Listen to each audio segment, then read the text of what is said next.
Hello. Let us start with chapter 3rd, that is human reproduction part 3. In that today we will see about fertilization and implantation. Now after copulation, semen are released into the vagina. The motile sperm will swim rapidly through the cervix. It enters into the uterus and into the ampullary region of the fallopian tube. The ovum, that is the secondary oocyte, released by the ovary. So the ovum will also be released by the ovary. It also reaches the ampullary region and fertilization takes place. So the sperm reach to the ampullary region as well as the ovum also reach to the ampullary region where the fertilization takes place. Now the ovum is surrounded by many sperm. The sperms comes in contact with the zona pellucida, and when the sperm comes into contact with the zona pellucida, the changes in the membrane takes place and blocks the entry of other sperm. So only one sperm will enter into the ovum. Now when sperm enters into the ovum, its tip, that is the acrosome, it releases the enzyme, and that enzyme breaks the zona pellucida and the sperm will enter inside the ovum.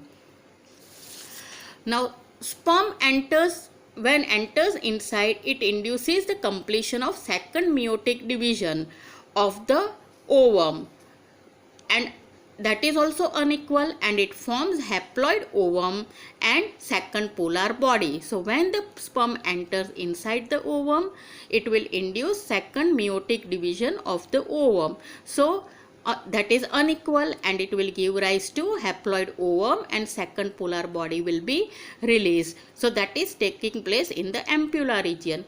Now after that, the sperm nucleus and the ovum nucleus fuses together and diploid zygote is formed. So sperm will be having either X chromosome or Y chromosome. So depending upon it, the fetus will be male or female. Now after that, the division or cleavage takes place. So cleavage, that is, it will divide it into 2, 4, 8 and 16 cell, and that stage of embryo is called as morula. That is from 8 cell till 16 cell stage of the embryo will be called as morula. After that, the division continues and it gives rise to the blastocyst. The cells in the blastocyst, they are called as blastomeres. The blastomere, in that the cells on the outer region, they are called as trophoblasts. So these cells on the outer region, they are called as trophoblasts, and the one which is inside is called as inner cell mass. This one, that is called as inner cell mass. So the trophoblasts are attached to the endometrium. These trophoblasts is attached to the endometrium of the uterus, and inner cell mass will develop into the embryo.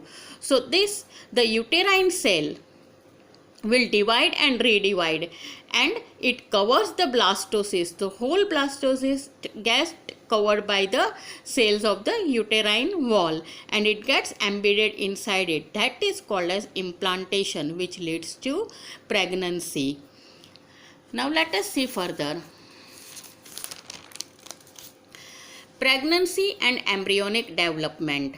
Now in that first stage, that is the finger-like projection developed on the trophoblast. So this trophoblast will develop the finger-like projection, and that is called as chorionic villi. Chorionic villi, which is surrounded by the uterine tissue and maternal blood. So that is also, it gets surrounded by the uterine tissue as well as the maternal blood.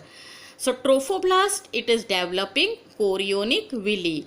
Second stage, that is the chorionic villi and uterine tissue get interdigited. So this chorionic villi and this uterine tissue, it gets interdigited and it forms the placenta. The function of placenta is to supply oxygen and nutrient to the developing embryo, and it removes the carbon dioxide and waste from the developing embryo. So that is done with the help of umbilical cord. transportation is done with the help of umbilical cord.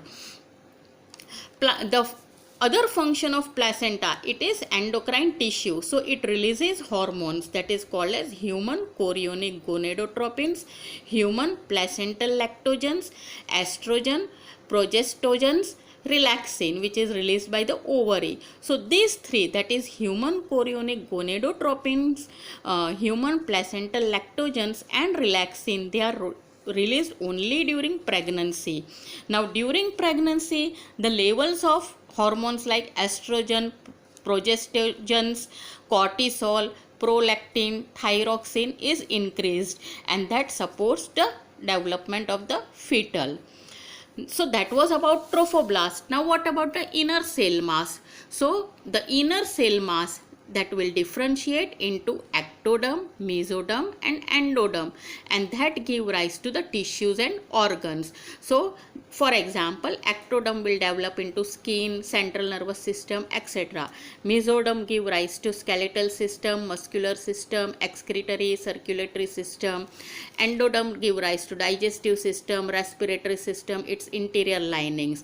So ectoderm, mesoderm and endoderm will give rise to tissues and organs. Now stem cells, the inner cell mass contains certain cells that is called as stem cells. Potency, its function is, it is having potency to give rise to all the tissues and organs. Now let us see the development of the fetus. So 1 month heart will develop, and that can be the beating of the heart, we can hear with the help of stethoscope. 2nd month, limbs and digits will be developed. 12 weeks, which is called as first trimester, in that case organs, limbs, external genital organs will develop. 5th month, first movement is observed, hair appears on the head. 24 weeks, that is the end of 2nd trimester, in that hair are developed on the body, then eyelids will separate, eyelashes will develop, and 9 months the embryo is fully developed, baby is fully developed. Then parturition and lactation. Gestation period in case of human being is 9 months. Parturition, the process of delivery of the fetus, is called as parturition. So parturition is induced by neuroendocrine mechanism.